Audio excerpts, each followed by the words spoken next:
Hello everybody and welcome to the Earthmoving Legacy Center just outside of the booming metropolis of Elkader, Iowa.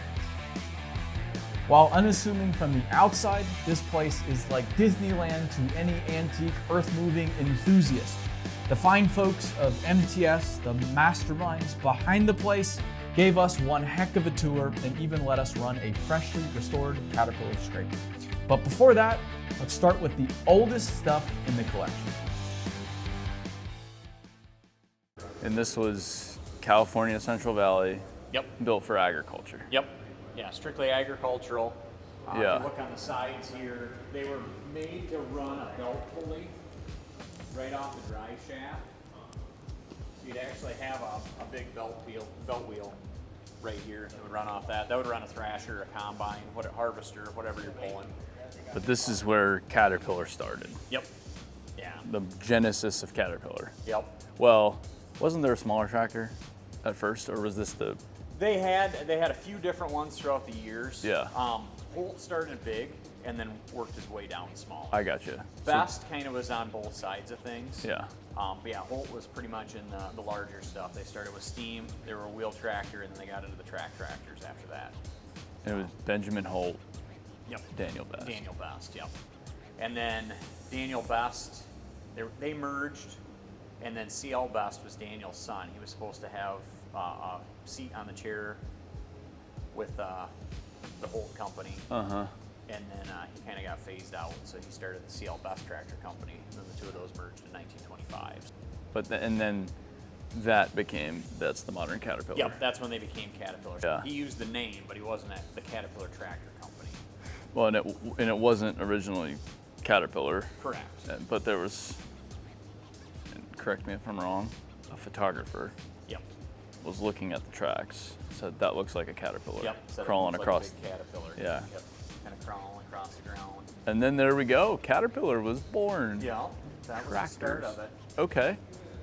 On the tracks. And then they started steering with the tracks. Yep. So the Holt 45, this yellow one, is actually the first model they had without the tiller wheel on it.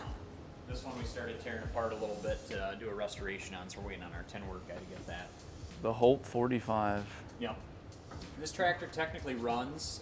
The gentleman before us that had it, he winterized it, put it in an outdoor building, but he did not get the water out of the jackets, Bummer. the sleeves. So the other side, they're really badly cracked. So we've not tried to start it. We do have replacement ones, new old stock ones, so we are going to go through and do a restoration on it.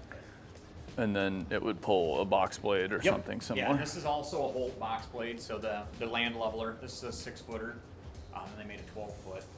They made a little 5-foot one also.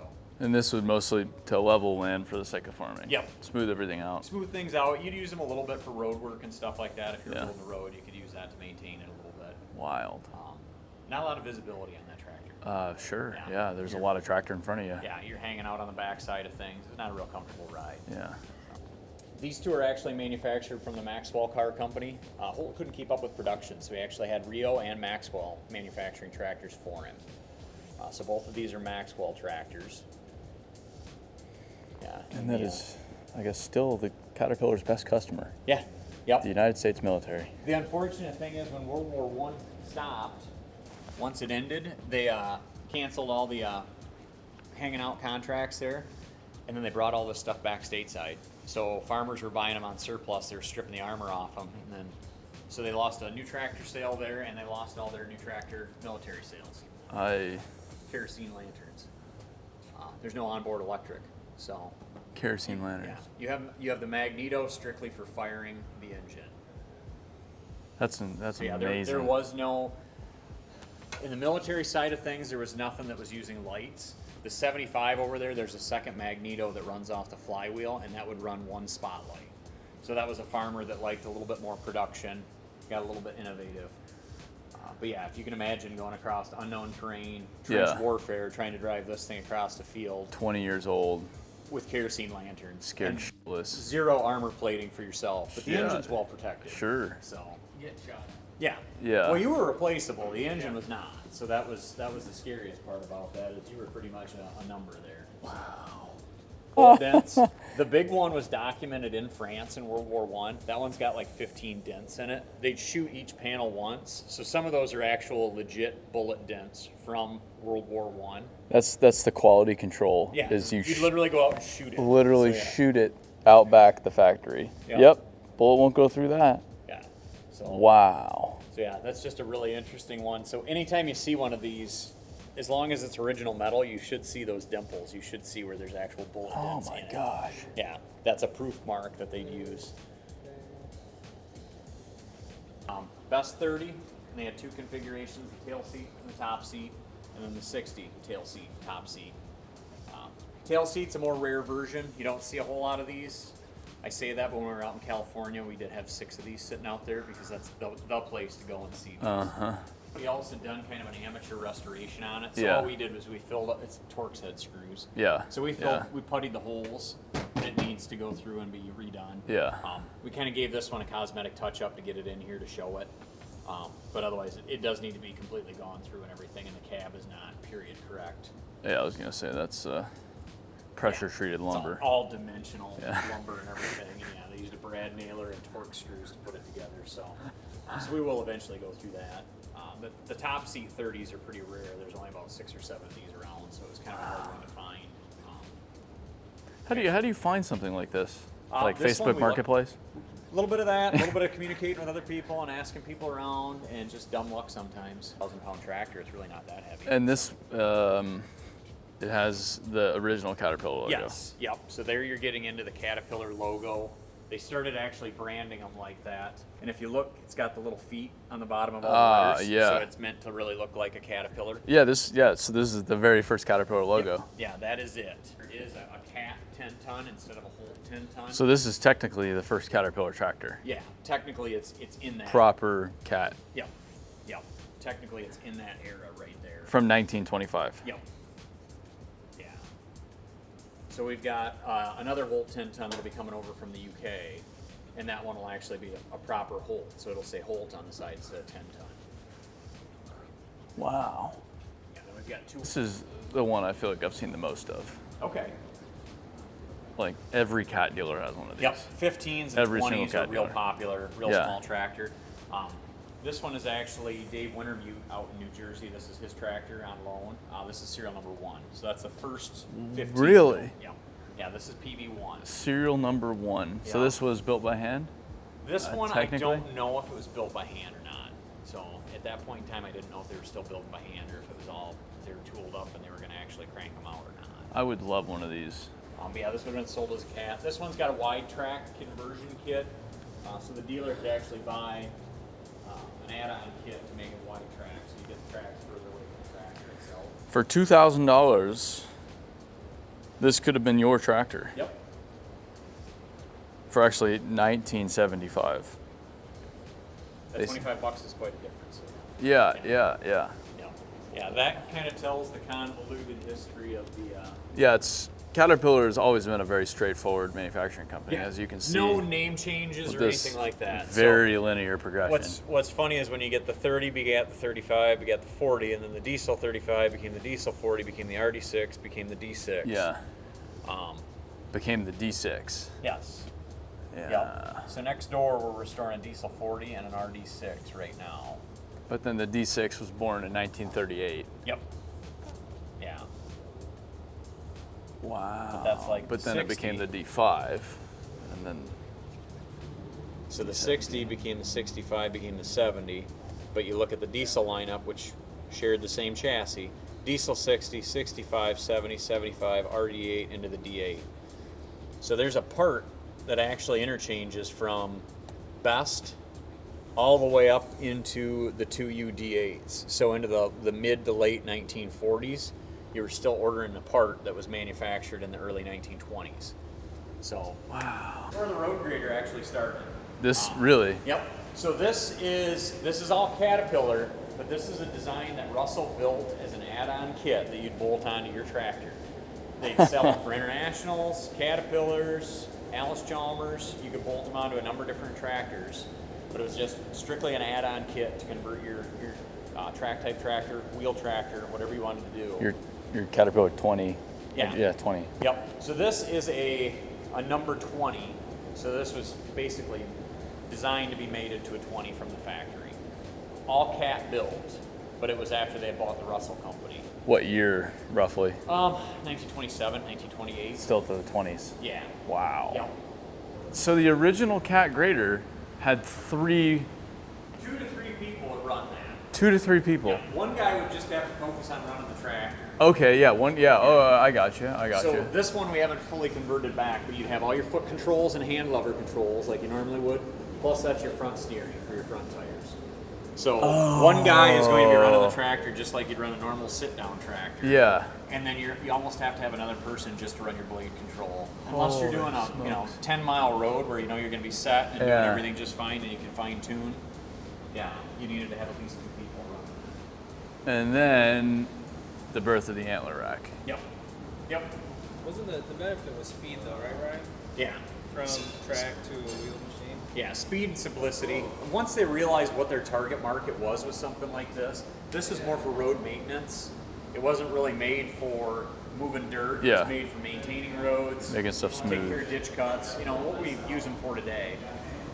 Eventually, they used these for snow removal and things like that. But early on, it was kind of an afterthought to go that route. Here's more of an original style cab. Yeah. So this is a nice snow cab. Nebraska Machinery Company. Yep. So the gentleman that restored this actually worked for Nebraska Machinery. So he had this was kind of the showpiece out there. Street pad, so you didn't tear up the street. You don't have browser on that. When he restored it, he actually converted it to electric start. So he had a nice push button. He could fire it right up. He had a flywheel made with the ring gear built right into it. Otherwise, you'd have shrouds on the side of this, and you'd bar start this tractor. So you'd actually hand roll the engine. Wow. And that's how you fire these up. So yeah, you have to imagine that you're going to crank and roll that over. And you got to make sure you get the bar out before it actually starts. I was gonna say, yeah. I bet that's fun when it's 10 degrees. Yeah, yeah. So that's why you put the push button in. Yeah, like Phil was asking, this is the Laterno Lowboy scraper. Really crude looking by today's standards. Did Laterno create the scraper? He didn't create it, but he was pretty instrumental in kind of the modern scraper design. Bringing it into the more modern era. Yeah. Most people had kind of walked away from it. He kind of brought it back into the forefront. And he came up with this ejector design. Yep. Yeah. This is, I guess, an original pipe layer. Yep. So this is WKM built the kit to bolt onto a Cat 60. Haven't been able to find anything for information on it. Haven't been able to find another one. Haven't been able to find anything on it. For it to make it more aerodynamic. That's a orchard model, actually. Kept the tree branches out of it. Oh. So yeah. So you got to think early mid to late 1930s. That's pretty space age looking compared to most things. Oh, it looks pretty sleek. Yeah. Like that might be one of the more sleek tractors I've ever seen. No, exactly. Look at that thing. That's why air cleaner's nice and tucked in.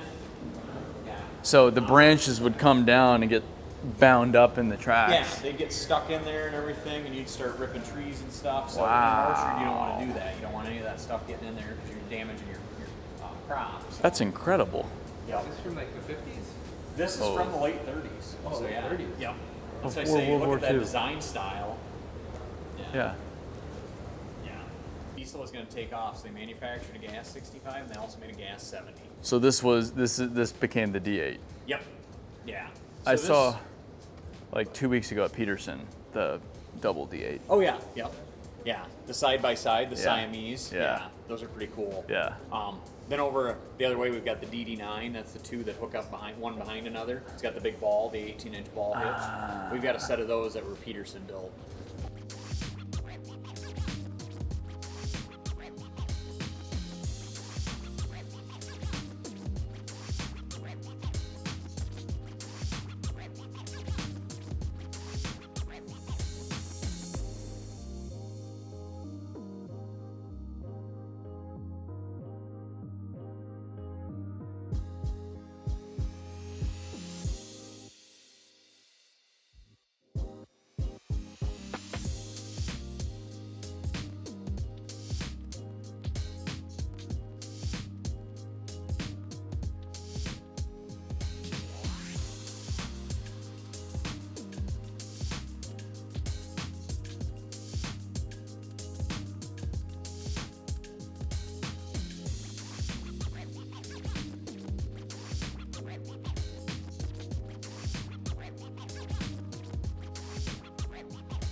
yet when you got to open the gate too.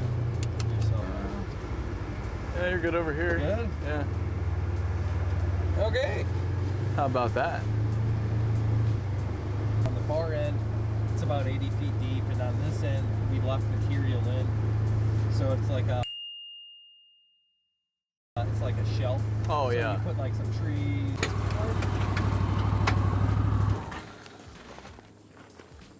Damn. Leave them out in the wild, right? Yeah.